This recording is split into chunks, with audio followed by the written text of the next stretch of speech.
Hello friends, welcome back to my channel angels world of tarot. और आज हम जो करने जा रहे हैं वो देखने जा रहे हैं कि जिन लोगों का जन्म 5 तारीख को, 14 तारीख को और 23 तारीख को हुआ है, उनकी लाइफ में कैसा रहेगा आने वाले फ्यूचर में, इमीडिएट फ्यूचर में, आने वाले वक्त में उनका करियर और लव रीडिंग उनकी क्या बता रही है। साथ में मैं एक बोनस रीडिंग करूंगी जिसमें मैं ये देखूंगी कि और अपनी हेल्थ को इम्प्रूव करने के लिए आप क्या कर सकते हैं। ठीक है, तो आइए दोस्तों फिर शुरू करते हैं।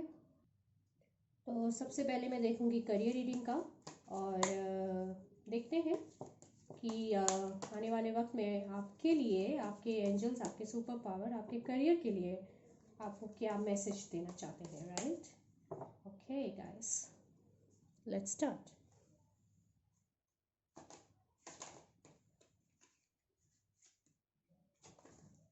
oops oops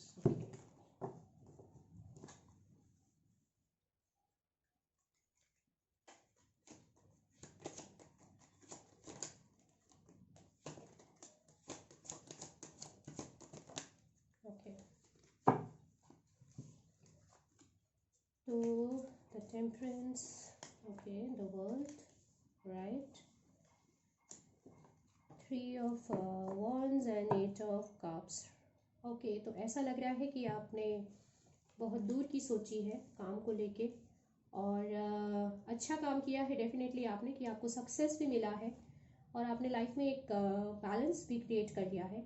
लेकिन मुझे ऐसा फील आ रहा है कि जैसे होता है ना कि चलो मैंने प्रोजेक्ट की शुरुआत कर दी, उसको एक पॉइंट पे ले आया, उसके बाद में मैंने अपने सबऑर्डिनेट्स को प्रोजेक्ट दे दिया एंड नाउ मैं चला और मैं कोई और प्रोजेक्ट देखूंगा, कोई और किसी और मैं नया वर्क ढूंढूंगा। कुछ लोग ऐसे होते हैं, तो आप उसको और ये भी हो सकता है कि आपने काम शुरू किया, आप उसको एंड पे ले गए और अब आप अपने को एक रिट्रीट कर रहे हैं। आपने डिसाइड किया कि बहुत काम हो गया है, मैंने जो काम किया उसको मैं एंड तक ले आया और अब I would like to take kind of a rest, मैं थोड़ा ब्रेक लेता हूँ काम से। तो मुझे लगता है अभी आप उस रेस्टिंग फेज में हैं। तो आइए और देखते हैं।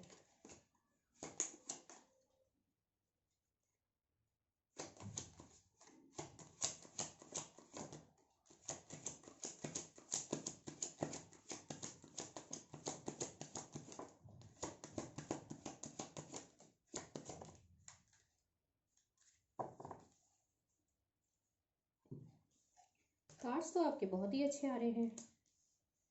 तो क्योंकि हम ये नियर फ्यूचर का देख रहे हैं तो मेरे को लग रहा है, जैसे मैंने कहा कि आपने एक विजन किया कि मैं क्या कर सकता हूँ और आपने उस पर वर्क किया। कहीं ना कहीं एक बहुत अच्छा आपने एक बैलेंस किया, बहुत बढ़िया काम किया है जिसका आपको कंप्लीशन मिला है डेफिनेटली। पहले मेरे को एक बार लगा था कि मे बी काम आपका शायद अधूरा रह गया है, लेकिन ऐसा है नहीं, आपने वाकई काम कंप्लीट किया है।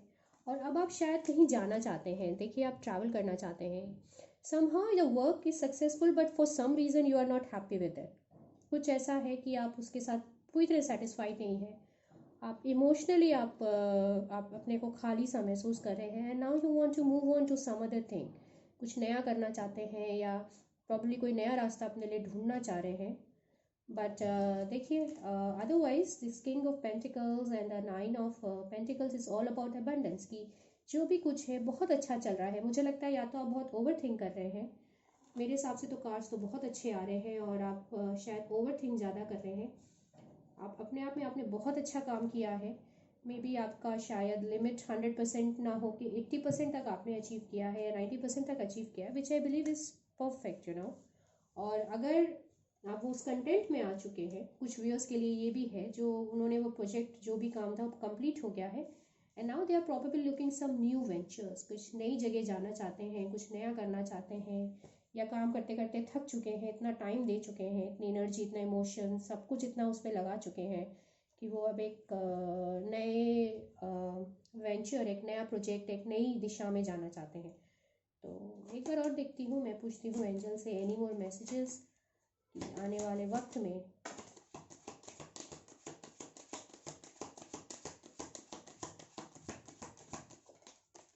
Wow, the sun card, okay,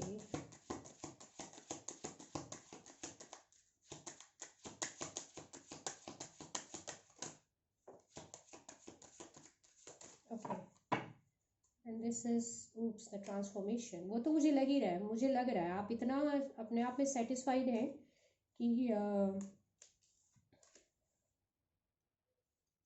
कि अब आप बिल्कुल नया एक नई जर्नी में जाना चाहते हैं, कुछ नया करने का सोच रहे हैं जो आप ऑलरेडी उस दिशा में चल चुके हैं। तो उसके लिए जो उन्होंने आपको बोला है, द हैंगमैन का कार्ड आया है। Now the hangman is about the perception. तो बेसिकली आप अपनी सोच को, आपके पास यही कहीं आइडियाज़ है, आपके पास ही है। अगर आप थोड़ा अपना परसेप्शन चेंज करें, चीज़ों को, उन्हीं चीज़ों को बिल्कुल डिफरेंट नज़रिए से देखिए, और जो चीज़ कुछ चीज़ें तो जिन चीज़ों को आपने पकड़ के रखा है कि बस हो गया, अब इसके बारे में आप सोचना नहीं चाह रहे हैं, और बिल्कुल ही उसको आपने जैसे यहाँ छोड़ दिया है, उसे छोड़िए मत, ठीक है। उसी चीज़ को थोड़ा सा परसेप्शन में चेंज लाइए। एक बच्चा होता है ना, जैसे बिल्कुल बच्चे का भी कार्ड है, कि बच्चे की तरह देखिए उसको, एकदम प्लेफुल जॉयफुल रूप में देखिए। तो जब आप ऐसा करेंगे आपको ज़बरदस्त कुछ आइडिया आना चाहिए।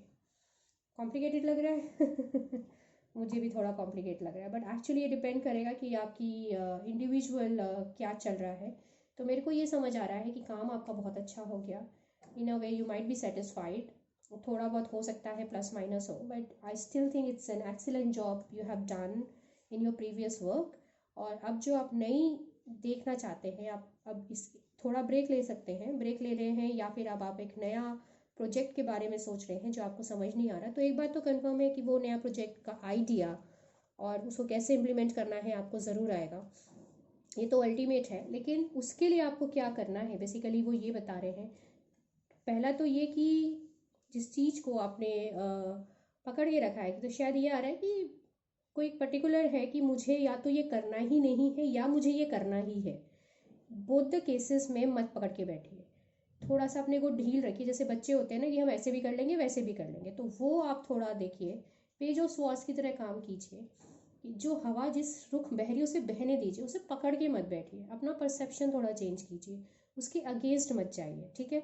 जिस जगह हवा का रुख है उसके साथ थोड़ा देखिए, लेकिन विजिलेंट रहिए। आपको पता होना चाहिए कि हाँ क्या हो रहा है। और क्योंकि ये डेथ कार्ड आया है, वही जो मैं कह रही हूँ ना, ट्रांसफॉर्मेशन है कि अब आपका ये काम खत्म हो गया।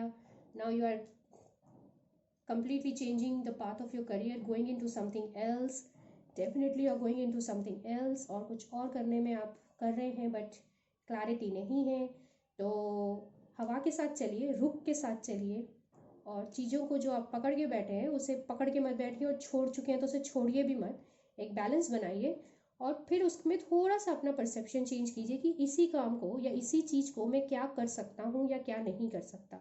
एक बार इस आइडिया के लिए ओपन होइए, ठीक है। अगर आप इस आइडिया के ओपन होंगे और आपको ये मैसेज आ रहा है, क्लियर है आपके करियर में, बहुत ज़बरदस्त आपको आइडिया आने वाला है। तो जिस चीज़ को लेके अभी आप स्टक हैं, जिस काम को लेके अभी आप स्टक हैं, थोड़ा सा उसमें अपना, आपको सिर्फ हल्का परसेप्शन चेंज करने की ज़रूरत है, उसको दूसरे नज़रिए से देखने की ज़रूरत है। अगर आप कर सकते हैं, कुछ और लोगों से बात कीजिए, उनका पॉइंट ऑफ व्यू सुनिए और उसके लिए ओपन रहें, तो फिर आपको सक्सेस ज़रूर मिलेगा। But congratulation for the work till now you have done, कि आपका वो प्रोजेक्ट तो बहुत अच्छा और सक्सेसफुल रहा है, बहुत बढ़िया आपका काम रहा है। Congratulation for that, and all the best for your new project, for your new success. और अगर आप इस चीज़ से रेजोनेट कर रहे हैं तो मुझे कमेंट्स में ज़रूर बताइएगा, ठीक है। चलिए अब मैं देखती हूँ आपकी नेक्स्ट रीडिंग, वो है कि आपकी लव लाइफ आगे कैसे रहेगी। ओके, तो अब हम देखते हैं आपकी लव लाइफ के बारे में, आपके एंजल्स आपसे क्या कहना चाहते हैं 5 नंबर्स वालों के लिए, दैट इज़ जो किसी भी महीने के 5, 14 या 23 तारीख को बॉर्न हुए हैं। ये नियर फ्यूचर में उनके लिए उनके अपने प्यार के लिए क्या है। तो आप सिंगल भी हो सकते हैं, मैरिड भी हो सकते हैं, किसी रिलेशनशिप में भी हो सकते हैं। आइए देखते हैं। ओके,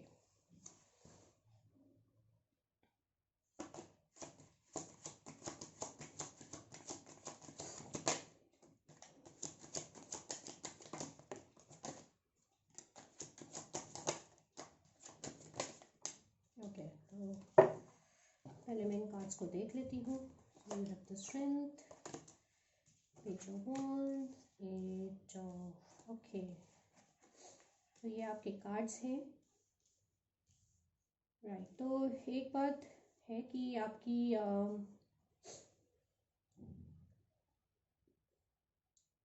चीज़ें जो हो रही हैं आपकी लव लाइफ में बहुत तेज़ी से हो रही हैं, बहुत पैशन है, पैशन के साथ हो रहा है, लेकिन कुछ जो आपकी हैंडलिंग है ना वो सम रीज़न थोड़ा इमेच्योर है। अपने प्यार को हैंडल करना थोड़ा सा आप इमेच्योरिटी से वर्क कर रहे हैं, which is leading to some kind of arguments, and this is giving you lot of stress. तो आप अब थोड़ा सा वो हो गए, क्या कहना चाहिए, you are not receptive any more. तो आपके पास वापस आ रहे हैं, आपसे बात भी करना चाह रहे हैं, but you just don't want to listen.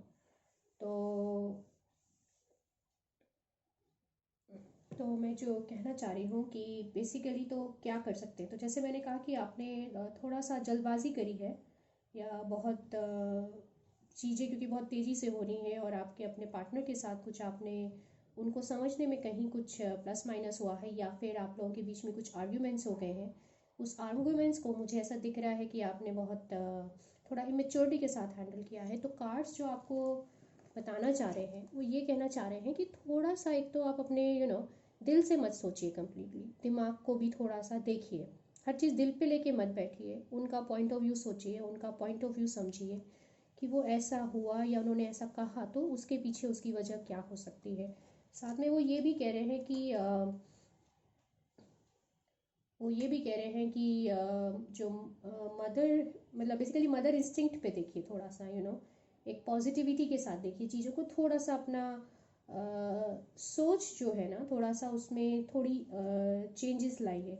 और मुझे लग रहा है कुछ व्यूअर्स के लिए हो सकता है ये प्रेगनेंसी का भी कार्ड हो सकता है, कि आपको शायद ये प्रेगनेंसी वाला भी मैसेज आ जाए। तो मेरे हिसाब से थोड़ा उस पर भी आप ध्यान रखिएगा, थोड़ा उस पर भी नज़र रखिएगा, क्योंकि ये 3 कार्ड्स जो है ना मुझे लग रहा है ये कहीं ना कहीं क्योंकि सडन हुआ है, और हो भी सकता है ये फैक्ट हो कि सडन हुआ and you got this message that probably you are pregnant, और जिसकी वजह से आपके बीच में थोड़ी तू में हो रही है कि अब हम आगे क्या करें, now you don't know what to do, you are in a stuck position, ऐसा भी हो सकता है। तो क्या करना है क्या नहीं करना है ये कार्ड्स तो नहीं बताते हैं, बट ये आपकी सिचुएशन को बता रहे हैं कि ऐसे आने वाले वक्त में हो सकता है। तो आप अभी से प्रिकॉशन ले लीजिए। अगर आपको बेबी का कोई मूड नहीं है तो प्लीज़ प्रिकॉशन लीजिएगा, जल्दबाजी में कुछ मत कीजिएगा, थोड़ा ध्यान रखिएगा, नहीं तो आगे जाके इश्यूज बन सकते हैं। और अगर आपकी सिंपल एक तू मैमे है, एक जनरल तू मैमे चल रही है किसी भी चीज़ को लेके, तो मेरे हिसाब से दिल से ना सोच के दिमाग से सोचिए, और एक पॉजिटिव एस्पेक्ट में देखिए, एक पॉजिटिव वे में से देखिए कि वो उन्होंने किया, और उनका पॉइंट ऑफ व्यू सुनिए, बिल्कुल इस तरह से रूठ के ना बैठ जाए, सुनिएगा, मैच्योरिटी से हैंडल कीजिए। सी क्वीन ऑफ कप्स, तो बेसिकली आपको इमोशनल मैच्योरिटी से हैंडल करना है। और मुझे क्यों लग रहा है कि बहुत पॉसिबिलिटी है जो आपके specially for the married couples and those who are in relationship, कि प्रेगनेंसी का आ सकता है, प्रेगनेंसी होने की बहुत बहुत ज़्यादा संभावना है, बी अवेयर ऑफ दैट। और अगर आप बेबी चाहते हैं, congratulation, this is a wonderful news. And अगर if you are not planning anything तो मैं कहूँगी थोड़ा सा लुकआउट की ज़रूर कीजिएगा, मुझे बार बार ये फील आ रहा है। तो दोस्तों ये है मेरी रीडिंग आपके लिए for the love reading for number 5। और एज अ बोनस मैंने कहा था मैं एक आपके लिए हेल्थ रीडिंग भी करूँगी, जिसमें मैं ये देखूँगी कि मैं सिर्फ आपको ये बताऊँगी रादर कि आप क्या कर सकते हैं जिससे आपका हेल्थ अच्छा रहे, है ना। आप क्या कर सकते हैं जो आपकी physical, mental, emotional, even psychological जो आपका हेल्थ है उसके लिए आप क्या कर रहे हैं जो आपके लिए अच्छा रहेगा, it will give you the good results. तो चलिए देखते हैं। और हाँ, अगर आप इस रीडिंग से आपके साथ अगर ये रीडिंग में सिमिलैरिटी दिखती है लव रीडिंग में, तो मुझे सब कमेंट करके ज़रूर बताइएगा। मुझे पता है मुझे अलग से मैसेजेस आते हैं, लेकिन मुझे अच्छा लगेगा कि अगर आप मेरे को बताएं। आइए देखते हैं आपका हेल्थ के लिए क्या हमारे पास न्यूज़ है, राइट। ओके, सो क्या करें, please angels give us some guidance for number 5 people, कि उनके लिए वो आने वाले वक्त में क्या करें जिससे उनकी हेल्थ एकदम अच्छी रहे, that they can feel happy at least health wise. Okay, so the dream journal, थोड़ा सा आपको अपने ड्रीम को टैब रखना है। तो अपने अगर ड्रीम्स आपको आते हैं तो उसे याद रखिएगा और उसको लिखिएगा ज़रूर। प्रॉबेबली उसके थ्रू आपको एंजल्स कुछ बताना चाहते हैं। पानी पीजिएगा, keep your self hydrated. I'll take one more card. Wow, the look for fairies. This is such amazing, beautiful card. So fairies not necessarily means fairies. Fairies mean the butterflies, you know. Basically ये जो होते हैं ना, जैसे आप बाहर जाते हैं तो छोटे छोटे ये इंसेक्ट्स होते हैं, कीड़े होते हैं, या ये बटरफ्लाइज टाइप की छोटी छोटी बड़े प्यारे प्यारे क्रीचर्स आपको देखने को मिलेंगे। आई डोंट नो, अगर आप कभी फॉरेस्ट वगैरह में स्पेशली अगर गए हैं कभी, तो उसमें ये बहुत देखने को मिलता है। And they are a very beautiful creation, you know, बहुत ही खूबसूरत होते हैं। इनको देख के एक बहुत पॉजिटिव फीलिंग आती है, इनको देख के एक बहुत मज़ा सा आता है, you know. But they are also kind of believe that they are kind of fairies जो आपको एक कुछ सिग्नल देना चाहते हैं। तो मे बी थोड़ा बाहर निकल जाइए, शहरों में तो थोड़ा मुश्किल ही है, लेकिन मैं रही हूँ फॉरेस्ट में काफ़ी सालों तक, समहाउ मेरा ऐसा था, and it was just way amazing. मैं निकल जाती थी और I just look around, it was so beautiful. तो शहरों में है तो मुश्किल है, तो आप बाहर जा सकते हैं, पार्क में जाइए, थोड़ा सा फ्रेश एयर में रहिए, नेचर में रहिए, जितना जहाँ पॉसिबल है अपनी तरफ से कीजिए। रात को थोड़ा चांद सितारों को भी देख सकते हैं, मतलब stay with the nature, stay with the with these beautiful fairies, you know, I just call them fairies, and they are just so amazing, you know, they are so loving.